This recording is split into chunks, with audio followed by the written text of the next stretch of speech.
ರಾಮರಾಜ್ಯದ ಬಗ್ಗೆ ಮಾತನಾಡುವ ಮೋದಿ ಭ್ರಷ್ಟಾಚಾರ, ಅನ್ಯಾಯ ಮತ್ತೆ ಸಾಂಸ್ಥಿಕ ವೈಫಲ್ಯಗಳಿಗೆ ಅಧಿಕಾರಸ್ಥರನ್ನ ಹೊಣೆ ಮಾಡದೇ ಇರೋದು ಯಾಕೆ? ವಾಯು ಮಾಲಿನ್ಯ, ಭ್ರಷ್ಟ ಯೋಜನೆಗಳು ಮತ್ತೆ ತನಿಖಾ ಸಂಸ್ಥೆಗಳ ತಾರತಮ್ಯ ಇವೆಲ್ಲವನ್ನ ನಿರ್ಲಕ್ಷ್ಯ ಮಾಡಿದಾಗ, ಘೋಷಣೆಗಳು ಮಾತ್ರ ಕೇಳಿಸ್ತಾ ಇರುವಾಗ ರಾಮರಾಜ್ಯ ಸಾಧ್ಯನಾ? ಕಾರ್ಪೊರೇಟ್ ದೈತ್ಯರನ್ನ ಸಾಕ್ತಾ ಬಡವರನ್ನ ಮರ್ತಿರುವಾಗ ಅಂಥ ಸರ್ಕಾರ ಹೇಗೆ ರಾಮರಾಜ್ಯವನ್ನ ತರಬಲ್ಲದು? ಈ ದೇಶದಲ್ಲಿ ಪ್ರಾಮಾಣಿಕರಿಗೆ, ದುರ್ಬಲರಿಗೆ ಸತತವಾಗಿ ಅನ್ಯಾಯವಾಗ್ತಾ ಇದ್ರೆ ಅದಕ್ಕೆ ಅವಕಾಶ ಮಾಡಿಕೊಡ್ತಾ ಇರೋದು ಯಾವ ರಾಮರಾಜ್ಯ ಇದು? ಕಾರ್ಪೊರೇಟ್ಗಳು ಸಬ್ಸಿಡಿಯನ್ನ ಪಡೆದು ಕಡೆಗೆ ಆಡಳಿತಾರೂಢ ಪಕ್ಷಕ್ಕೇನೆ ದೇಣಿಗೆಯನ್ನ ಸುರಿತಾ ಇದ್ರೆ ಅದು ಯಾವ ನೈತಿಕತೆ? ರಾಮರಾಜ್ಯದ ಮಾತಾಡ್ತಾ ಇರೋರು ಕಳೆದ ಒಂದು ದಶಕದಲ್ಲಿ ರಾಮರಾಜ್ಯದ ಕಲ್ಪನೆಯ ಒಂದಾದ್ರೂ ಕೆಲಸವನ್ನ ಮಾಡಿದೆಯಾ?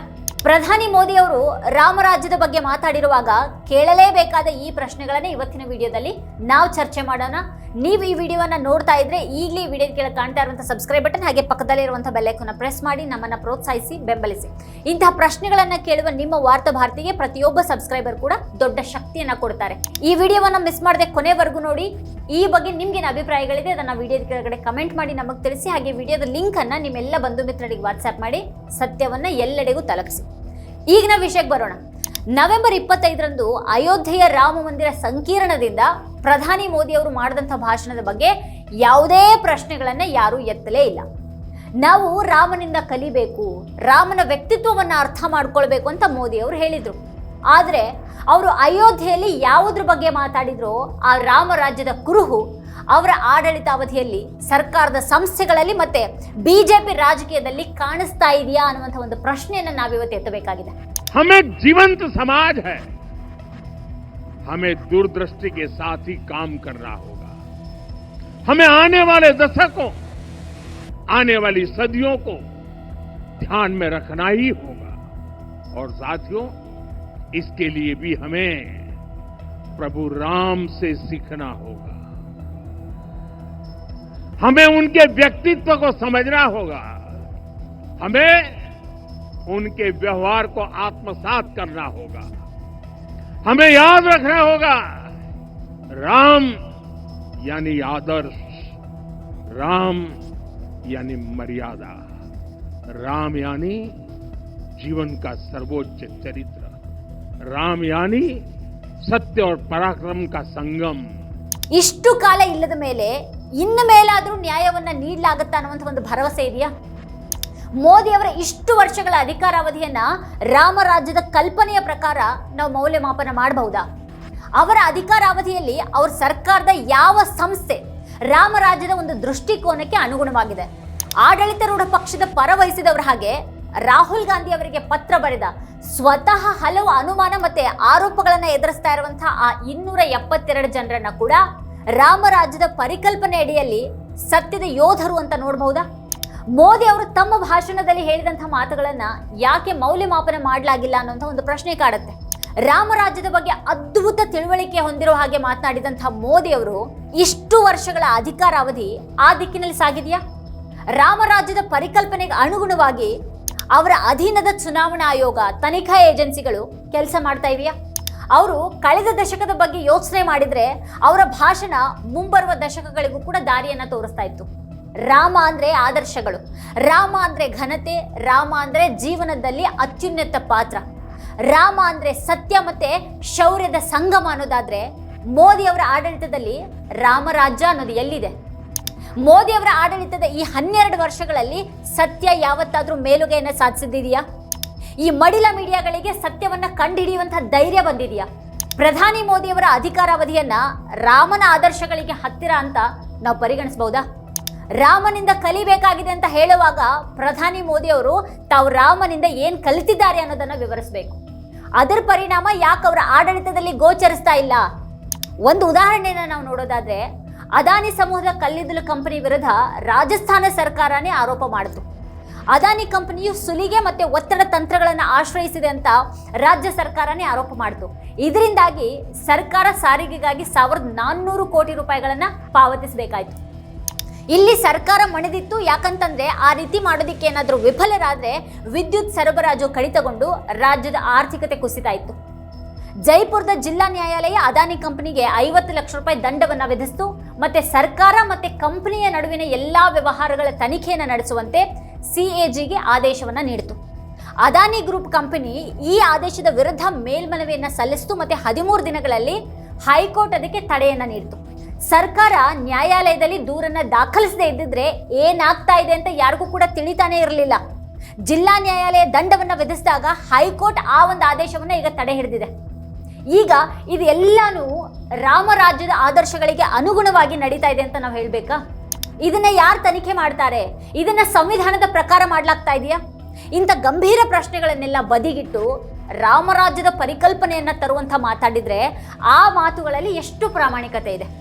ಇದೇ ಅದಾನಿ ಕಂಪನಿ ವಿಚಾರವಾಗಿನೇ ರಾಮರಾಜ್ಯದ ಮೌಲ್ಯಗಳು ಮತ್ತೆ ಸ್ಥಾಪನೆಗೆ ಅನುಗುಣವಾಗಿ ಪ್ರಧಾನಿ ಮೋದಿ ಅವರು ಒಂದೇ ಒಂದು ಹೆಜ್ಜೆ ಇಡೋದಿಕ್ಕೆ ಸಾಧ್ಯ ಇದೆಯಾ? ರಾಮನ ಆದರ್ಶಗಳನ್ನ ಪಾಲಿಸೋದಕ್ಕೆ ಜನರಿಗೆ ಹೇಳುವಾಗ ಅವ್ರದೇ ಸರ್ಕಾರ ರಾಮರಾಜ್ಯದ ಆದರ್ಶಗಳನ್ನ ಅನುಸರಿಸ್ತಾ ಇದೆಯಾ ಅನ್ನೋದಕ್ಕೆ ಅವ್ರು ಮೊದಲು ಉತ್ತರ ನೀಡಬೇಕು. ಧರ್ಮ ಧ್ವಜ ಅಂತ ಹೇಳುವಾಗ ಸತ್ಯ ಮಾತ್ರ ಗೆಲ್ಲುತ್ತೆ, ಸುಳ್ಳು ಅಲ್ಲ ಅಂತ ಹೇಳುವಾಗ ನಿಜವಾಗಿನೂ ಇಲ್ಲಿ ಸತ್ಯ ಗೆಲ್ತಾ ಇದೆಯಾ? ಮೋದಿ ಸರ್ಕಾರನೇ ಪರೋಕ್ಷವಾಗಿ ಸಾಕ್ತಾ ಇರುವಂಥ ಇಲ್ಲಿನ ಮಡಿಲ ಮೀಡಿಯಾಗಳು ಕಳೆದ 12 ವರ್ಷಗಳಲ್ಲಿ ಅಂತಹ ಸತ್ಯವನ್ನ ತನಿಖೆ ಮಾಡಿವೆಯಾ? ಅಥವಾ ಸತ್ಯಕ್ಕೆ ಸಂಬಂಧಪಟ್ಟಂತಹ ಸುದ್ದಿಗಳ ಬಗ್ಗೆ ಮೌನವಾಗಿವೆಯಾ? ಪ್ರಧಾನಿ ಮೋದಿ ಅವರಿಗೆ ಇದೆಲ್ಲನೂ ಕಾಣ್ತಾ ಇಲ್ವಾ? ಅವರು ಇನ್ನೂ ಕೂಡ ರಾಮರಾಜ್ಯದ ಬಗ್ಗೆ ಹೇಗೆ ಮಾತಾಡ್ತಾರೆ? ಹರಿಯಾಣದಲ್ಲಿ ಇಬ್ರು ಬಾಸ್ಕೆಟ್ಬಾಲ್ ಆಟಗಾರರು ಕೋರ್ಟ್ ಕಂಬ ಕುಸಿದು ಸಾವನ್ನಪ್ಪಿದ್ರು. ಅಮನ್ ಮತ್ತೆ ಹಾರ್ದಿಕ್ ರಾಠಿ 48 ಗಂಟೆಗಳಲ್ಲಿ ನಡೆದಂತಹ 2 ಪ್ರತ್ಯೇಕ ಘಟನೆಗಳಲ್ಲಿ ಪ್ರಾಣ ಕಳೆದುಕೊಂಡ್ರು. ಹಾರ್ದಿಕ್ ರಾಠಿ ರಾಷ್ಟ್ರೀಯ ಮಟ್ಟದ ಬಾಸ್ಕೆಟ್ಬಾಲ್ ಆಟಗಾರರಾಗಿದ್ರು.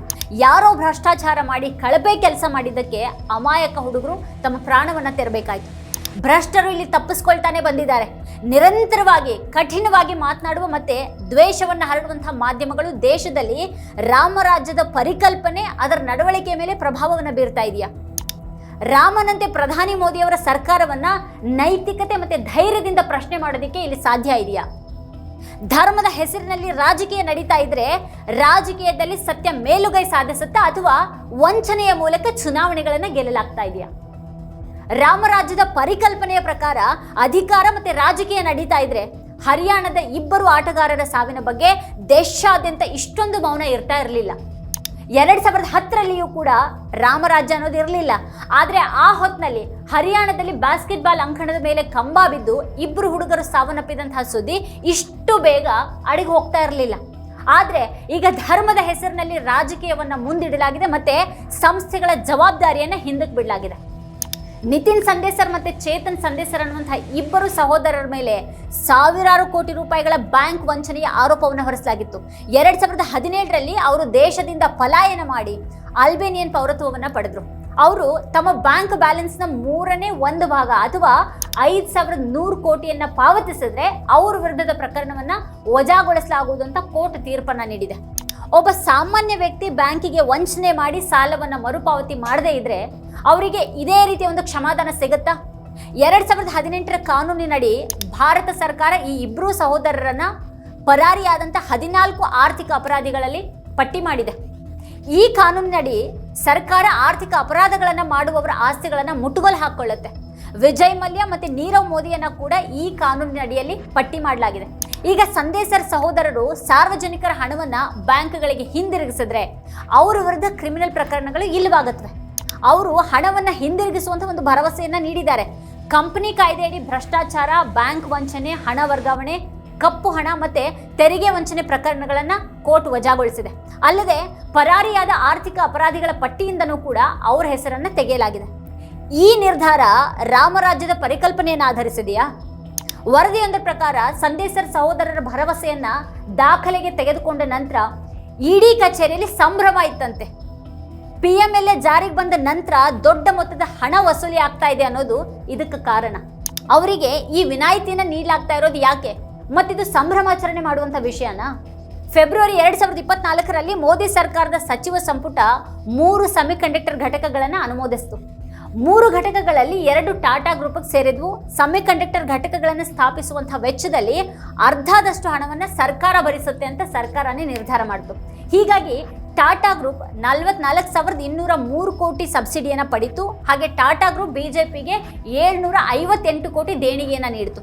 ರಾಮರಾಜ್ಯದ ಕಡೆಗೆ ಒಂದು ಸ್ವಲ್ಪನಾದರೂ ಪ್ರಯತ್ನ ಮಾಡಿದ್ರೆ ಮೋದಿ ಸರ್ಕಾರದ ನಿರ್ಧಾರದಿಂದ ಲಾಭ ಪಡೆದಂತಹ ಅದೇ ಕಂಪನಿ ಬಿಜೆಪಿಗೆ 758 ಕೋಟಿ ರೂಪಾಯಿ ದೇಣಿಗೆನ ನೀಡೋದಕ್ಕೆ ಸಾಧ್ಯನಾ? ಇವತ್ತು ಯಾವುದೇ ಕಂಪನಿ ವಿರೋಧ ಪಕ್ಷಗಳಿಗೆ ಇಷ್ಟೊಂದು ದೇಣಿಗೆನ ನೀಡೋದಕ್ಕೆ ಸಾಧ್ಯ ಇದೆಯಾ? ಪ್ರಜಾಪ್ರಭುತ್ವ ಇಂಥ ಸ್ಥಿತಿಗೆ ಇಳಿದಿದೆ. ಇವತ್ತು ಸಾಮಾನ್ಯ ಜನರಿಗೆ ಏನಾಗ್ತಾ ಇದೆ ಅಂತ ಗೊತ್ತಿಲ್ಲ, ಮತ್ತೆ ತಿಳಿದಿರುವವರು ಕೂಡ ಅರ್ಥ ಮಾಡ್ಕೊಂಡ ಹಾಗೆ ತೋರ್ತಾ ಇಲ್ಲ. ಅವರು ಅಜ್ಞಾನಿಗಳಲ್ಲ, ಬದಲಿಗೆ ಅವರು ಅದನ್ನ ಬೆಂಬಲಿಸ್ತಾ ಇದ್ದಾರೆ. ಹಾಗಾದ್ರೆ ಇವತ್ತು ದೇಶ ಎಲ್ಲಿಗೆ ಹೋಗ್ತಾ ಇದೆ? ಇದು ಆದರ್ಶ ನ್ಯಾಯನ? ಇದು ರಾಮರಾಜ್ಯದ ರೀತಿನ? ದೆಹಲಿಯ ವಾಯು ಮಾಲಿನ್ಯದ ಬಗ್ಗೆ ಅಲ್ಲೇ ಓಡಾಡುವಂಥ ಎಷ್ಟು ಮಂದಿ ಜನಸಾಮಾನ್ಯರಿಗೆ ಅರಿವಿದೆ ಅದರ ಬಗ್ಗೆ? ಈ ದೇಶವನ್ನ ಹೇಗೆ ನಡೆಸಲಾಗ್ತಾ ಇದೆ ಅಂತ ಅವ್ರಿಗೆ ಗೊತ್ತಿದೆಯಾ? ಭ್ರಷ್ಟಾಚಾರದ ಮೂಲಕ ಯಾರೆಲ್ಲ ಕೋಟ್ಯಾಧಿಪತಿಗಳಾಗ್ತಾ ಇದ್ದಾರೆ ಅಂತ ಅವ್ರಿಗೆ ಗೊತ್ತಿದೆಯಾ? ಇವತ್ತಿನ ಭಾರತದಲ್ಲಿ ಪ್ರಾಮಾಣಿಕ ಮತ್ತೆ ಶ್ರಮಶೀಲ ವ್ಯಕ್ತಿ ಅಂಥದ್ದೇ ಪ್ರಾಮಾಣಿಕ ಮತ್ತೆ ಶ್ರಮಶೀಲ ವ್ಯಕ್ತಿಯೊಂದಿಗೆ ಸ್ಪರ್ಧೆ ಮಾಡ್ತಾ ಇಲ್ಲ. ಆದರೆ ಆತ ಭ್ರಷ್ಟ ನಾಯಕರು, ಭ್ರಷ್ಟ ಅಧಿಕಾರಿಗಳು, ಭ್ರಷ್ಟ ಗುತ್ತಿಗೆದಾರರೆದುರು ಪೈಪೋಟಿಯನ್ನು ನಡೆಸಬೇಕಾಗಿದೆ. ಒಂದು ಕಡೆಗೆ ಅಂಥ ಭ್ರಷ್ಟ ಜನರು ಯಾವುದೇ ಪ್ರಯತ್ನನೇ ಇಲ್ಲದೆ ಎಲ್ಲವನ್ನ ಸಾಧಿಸ್ತಾ ಇದ್ದಾರೆ. ಮತ್ತೊಂದು ಕಡೆಗೆ ದಣಿವರಿಯದೆ ಕೆಲಸ ಮಾಡುವಂಥ ಪ್ರಾಮಾಣಿಕ ನಾಗರಿಕ ಹತಾಶನಾಗ್ತಾ ಇದ್ದಾನೆ. ಕೇಂದ್ರ ಸರ್ಕಾರದಿಂದ ನೂರಾರು ಕೋಟಿ ರೂಪಾಯಿ ಜಾಹೀರಾತನ್ನು ಪಡೆದು ನಂತರ ಕುಳಿತುಕೊಂಡು ಶೂನ್ಯ ಬಜೆಟ್ ಬಗ್ಗೆ ಚರ್ಚೆ ನಡೆಸುವಂಥ ಈ ಮಡಿಲ ಮೀಡಿಯಾಗಳು ಕಡು ಭ್ರಷ್ಟರ ಕಥೆಗಳನ್ನು ಯಾವತ್ತಾದರೂ ಹೇಳ್ತವ? ಹಗರಣಗಳ ಬಗ್ಗೆ ಅವು ತನಿಖೆಯನ್ನು ಮಾಡ್ತವ? ದೆಹಲಿಯ ಗಾಳಿ ವಿಷಕಾರಿಯಾಗಿದೆ ಅಂತ ಎಲ್ರಿಗೂ ಕೂಡ ಗೊತ್ತಿದೆ. ಜನರು ತೀವ್ರ ಅನಾರೋಗ್ಯಕ್ಕೆ ಒಳಗಾಗ್ತಾ ಇದ್ದಾರೆ. ಇದು ಯಾವ ರೀತಿಯ ರಾಮರಾಜ್ಯ? ಆಗಸ್ಟ್ 15, 2022ರಂದು ಕೆಂಪು ಕೋಟೆಯಲ್ಲಿ ಪ್ರಧಾನಿ ಮೋದಿಯವರು 100 ನಗರಗಳನ್ನು ಮಾಲಿನ್ಯ ಮುಕ್ತವಾಗಿಸೋದಾಗಿ ಘೋಷಣೆ ಮಾಡಿದ್ರು. ಇದು ಅವರ 5 ಪ್ರತಿಜ್ಞೆಗಳಲ್ಲಿ ಒಂದಾಗಿದೆ. ಆದರೆ ಇಲ್ಲಿಯವರೆಗೆ 2022ರ ಪ್ರತಿಜ್ಞೆಯನ್ನು ಯಾಕೆ ಪೂರೈಸೋದಿಕ್ಕೆ ಸಾಧ್ಯ ಆಗಲಿಲ್ಲ? ದೆಹಲಿ ಮಾತ್ರ ಅಲ್ಲ, ದೇಶದ 60% ಜಿಲ್ಲೆಗಳ ಜನರು ವಿಷಕಾರಿ ಗಾಳಿಯನ್ನು ಉಸಿರಾಡ್ತಾ ಇದ್ದಾರೆ. ರಾಮರಾಜ್ಯದ ಕುರಿತು ಯಾವುದೇ ಭಾಷಣ ಅಥವಾ ಧರ್ಮೋಪದೇಶ ಬಹಳ ಸುಂದರವಾಗಿರುತ್ತೆ. ಆದರೆ ಒಬ್ಬ ರಾಜಕಾರಣಿ ಆ ಆದರ್ಶಗಳ ಬಗ್ಗೆ ಮಾತಾಡಿದರೆ ಆ ಆದರ್ಶಗಳಲ್ಲಿ ಆತ ಎಷ್ಟನ್ನ ಪಾಲಿಸ್ತಾ ಇದ್ದಾನೆ ಅಂತ ಕೇಳಬೇಕಾಗತ್ತೆ. ಗಾಂಧೀಜಿ ಅವರು ಕೂಡ ಈ ದೇಶದಲ್ಲಿ ರಾಮರಾಜ್ಯದ ಬಗ್ಗೆ ಮಾತಾಡಿದ್ರು. ಗಾಂಧಿ ಅವರನ್ನು ಹತ್ಯೆ ಮಾಡಲಾಯಿತು. ಇವತ್ತಿಗೂ ಕೂಡ ಈ ದೇಶ ಆ ಒಂದು ಹತ್ಯೆಗೆ ಪ್ರಾಯಶ್ಚಿತವನ್ನ ಮಾಡಿಕೊಂಡಿಲ್ಲ. ಹಾಗಾದ್ರೆ ಇದು ನಾವು ನೋಡ್ತಾ ಇರೋದು ಯಾವ ರೀತಿಯ ರಾಮರಾಜ್ಯ? ಇದು ಗಾಂಧಿಯಿಂದ ಇವತ್ತಿನವರೆಗೂ ನಾವು ರಾಮರಾಜ್ಯವನ್ನು ಸ್ಥಾಪಿಸೋದಕ್ಕೆ ಯಾಕೆ ಸಾಧ್ಯ ಆಗಿಲ್ಲ? ಸಾಂವಿಧಾನಿಕ ಸಂಸ್ಥೆಗಳಲ್ಲಿ ಸ್ಥಾನ ಹೊಂದಿರುವಂತಹ ಯಾವ ಸರ್ಕಾರಿ ಸಚಿವರು ಅಥವಾ ವ್ಯಕ್ತಿ ತಮ್ಮ ತಪ್ಪುಗಳನ್ನು ಒಪ್ಕೊಳ್ತಾ ಇದ್ದಾರೆ? ಸತ್ಯ ಇಷ್ಟು ಕಠೋರವಾಗಿರುವಾಗ ಸುಮ್ಮನೆ ರಾಮನ ಹೆಸರಿನಲ್ಲಿ ರಾಜಕೀಯ ಮಾಡುವಂತಹ ಈ ನಿರ್ಲಜ್ಜತನನೇ ಇನ್ನೂ ಯಾಕೆ ಮುಂದುವರೆದಿದೆ? ವೀಕ್ಷಕರ ಕುರಿತಾಗಿ ನೀವೇನು ಹೇಳ್ತೀರಿ? ನಿಮ್ಗೇನು ಅಭಿಪ್ರಾಯಗಳಿದೆ ಅದನ್ನು ವಿಡಿಯೋದ ಕೆಳಗಡೆ ಕಮೆಂಟ್ ಮಾಡಿ ನಮಗೆ ತಿಳಿಸಿ. ಇದೇ ಹೊತ್ತಿನ ಸ್ಪೆಷಲ್ ನೋಡ್ತಾ ಇರಿ ವಾರ್ತಾಭಾರತಿ. ನೀವಿನ್ನೂ ವಾರ್ತಾಭಾರತಿ ಯೂಟ್ಯೂಬ್ ಚಾನಲನ್ನು ಸಬ್ಸ್ಕ್ರೈಬ್ ಮಾಡಿಲ್ಲ ಅನ್ನೋದಾದರೆ ಈ ಕೂಡಲೇ ಸಬ್ಸ್ಕ್ರೈಬ್ ಮಾಡಿ, ಹಾಗೆ ಪಕ್ಕದಲ್ಲೇ ಇರುವಂಥ ಬೆಲ್ ಐಕಾನ್ನ ಪ್ರೆಸ್ ಮಾಡಿ ನಮ್ಮನ್ನು ಪ್ರೋತ್ಸಾಹಿಸಿ.